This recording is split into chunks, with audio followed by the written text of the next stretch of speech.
Okay, our today's science question is what are we made up of? Or to rephrase it, what is the fundamental particle which is the building block of everything living and non living? So we need to go a little bit back to understand how our understanding developed on what are things made up of. This was the answer: air, fire, water, earth, space, metal, wood. Air, fire, water, earth idea came from the Greek. Indians were smarter. They said no, space is something separate. It shall also has to be counted in. And ancient Chinese had classified it differently. They had taken metal, wood, fire, water, and earth as a basic particle. So combined together, this is how a picture looked like. That there were seven things out of which everything is made up of.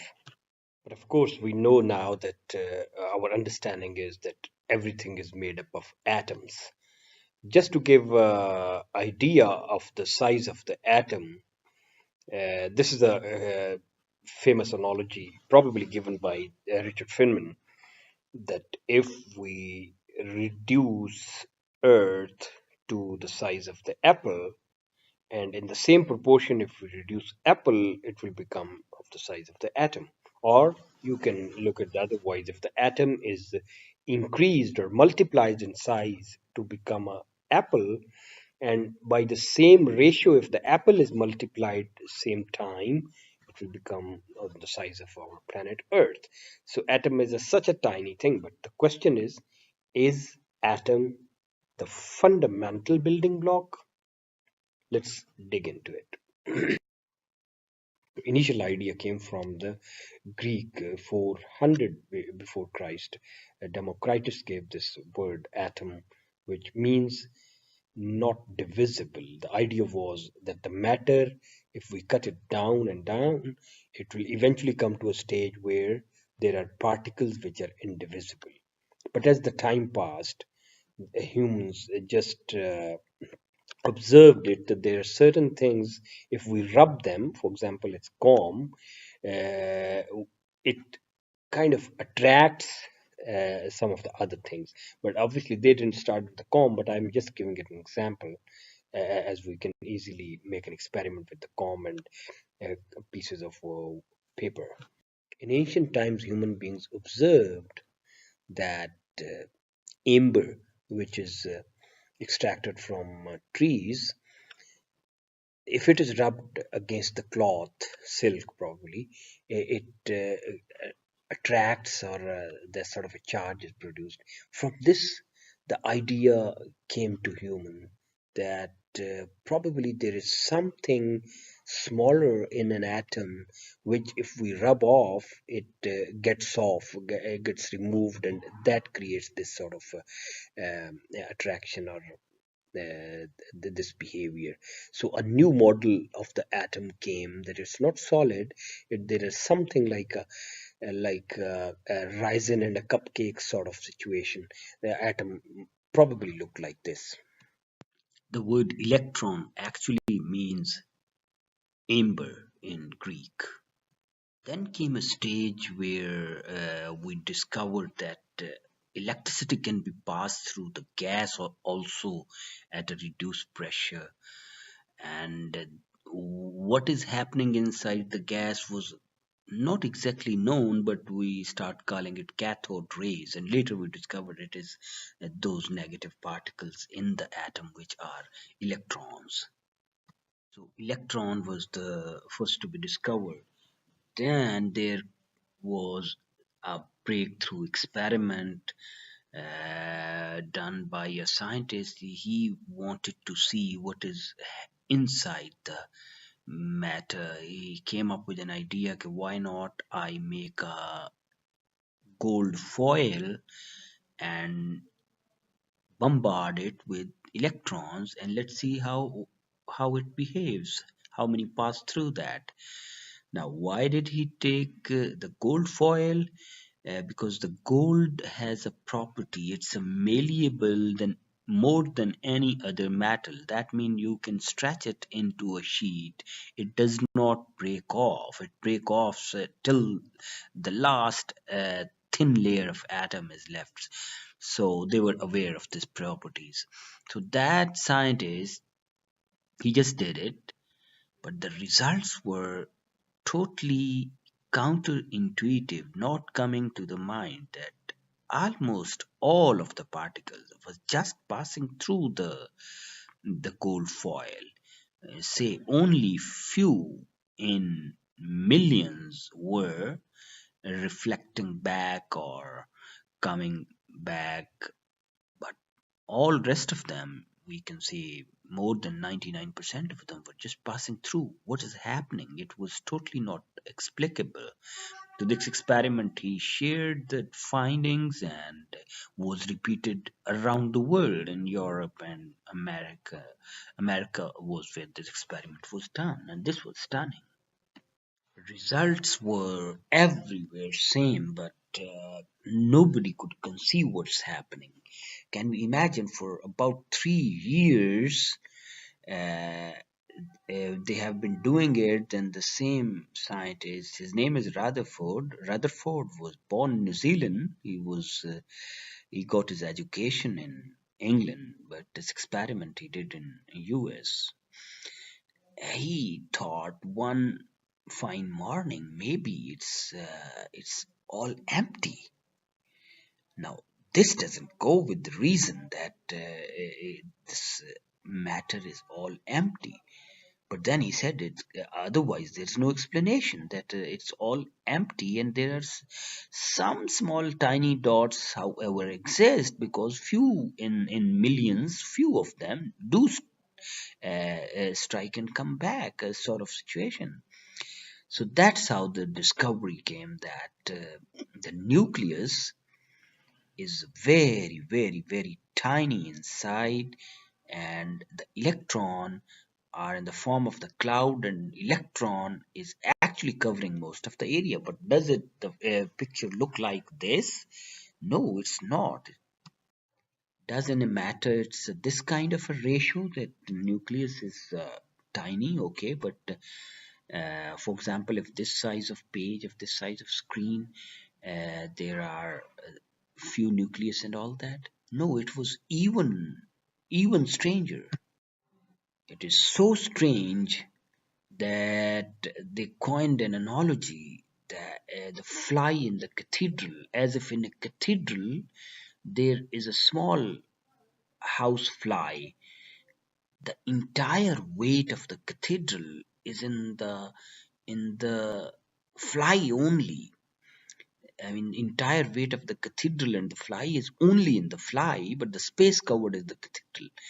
And now we know that it is the ratio of the size of that small tiny nucleus inside and the total atom, which is actually filled by the electron cloud. This ratio is 1 into 1,000 trillion. Totally, the matter that we look at and we ourselves are almost empty. Now, this was a totally different turn in our understanding about the matter. And in our understanding journey, this is now we have reached that we thought it's a solid, then we thought there is something outside in the horizon, like a thing, like a raisin on the cupcake, and then it was totally mind-boggling that it is all empty, but there is somewhere tiny inside. Now the question is that how does uh, is that tiny inside is the basic particle still? So we are still trying to discover furthermore. That tiny nucleus we discovered has a positive charge on it, and but electron is a negative charge. That's why it is they are attracted to each other. But how these forces work is another strange thing. But that we discuss as we move on. By this time, someone gives an analogy as if the electrons which move around, which are almost In terms of mass, they have no comparison with the nucleus. Their mass is very, very, very tiny. The entire weight is actually in the nucleus, but the entire volume is of the electron. Now, from the someone gave an analogy that electrons might be moving like planets move around the sun. So this was the model that was conceived for the electron, but for the atom. You know, NASA has still this sort of symbol in the logo, but later we will discover that no, this idea was totally incorrect. It was so the same way it was incorrect as we thought atom is solid, and as we thought uh, matter is filled, but we found out matter is almost totally empty. Moving further on, we found out there are two particles inside the nucleus. One is positively charged, it's called proton, and one is neutral, it is called a neutron. But still, the question is not answered. Are these protons, neutrons, are these fundamental building blocks? Okay, now we have three particles, proton, neutron, electron, but are these fundamental, or there is still inside them which makes them? We don't know yet. But still, we have found something even smaller than the nucleus. Uh, just to give an analogy, if we take proton or neutron, neutron is a and proton all of almost the same size. If proton is of the radius 1 centimeter, the atom would cover the space equivalent to 30 football stadiums. So that is the emptiness. Then came the stage where we started smashing the atom to find out whether these particles could be broken. And there was a stage in between where we had so many different particle clusters that we had almost named 400 particles plus, and that means they were not the building blocks, they had still to be broken down. Today, with the very large particle colliders, scientists have come to an understanding that the proton and neutrons are not the fundamental building blocks. Actually, each proton is or each neutron is made up of further three particles, which is are of put into the same category, but they are three particles. Three quarks make a proton, and three quarks make a neutron. So that means proton and neutron are not the fundamental building blocks. To what are? So the quarks. This is what we never found in our textbooks because the textbooks were never updated. So the picture now looks like this. Our understanding is that the proton neutrons are actually not the particles or subparticles themselves. There is something inside them which are quarks, and means there are two type of particles, quarks and electrons. Now electrons is actually one in the category of particles which are called leptons. Now leptons and quarks have different properties that we will discuss later. So but what keeps them together, that question is still not answered. What holds them together?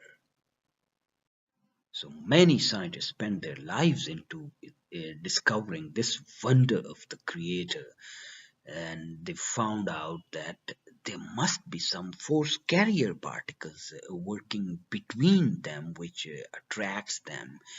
So they were called the force carrier particles. Now that is an extremely wonderful, and that's actually in fact the thing that a magnet attracts to another magnet without touching. a moon out there? How does it know that there is an earth outside attracting him? So some sort of exchange is happening. How does that happen? We will understand as we move forward. So there are three sort of particles. Those particles are quarks, leptons, and bosons. So that's outline of the story from fire, water, that sort of understanding. We have come to a very counterintuitive and which does not enter into our heads that we are actually totally empty.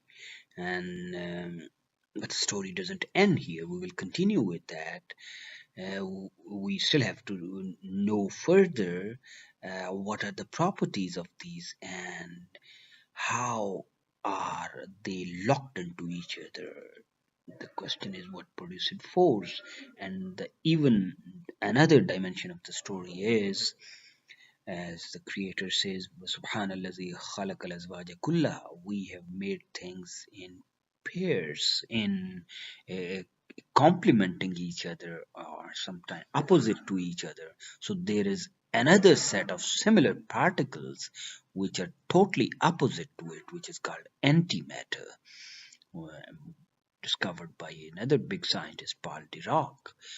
So amazing story, but the way we were taught, look back, it was just saying there was a model called Dalton's model and properties, and there were defects in it. And next paragraph, the Bohr's model, the Rutherford model, and what are defects in it, and hardly given any understanding to visualize what we are talking about, how big it is, and how beautiful this understanding is that we are totally empty. Thank you very much.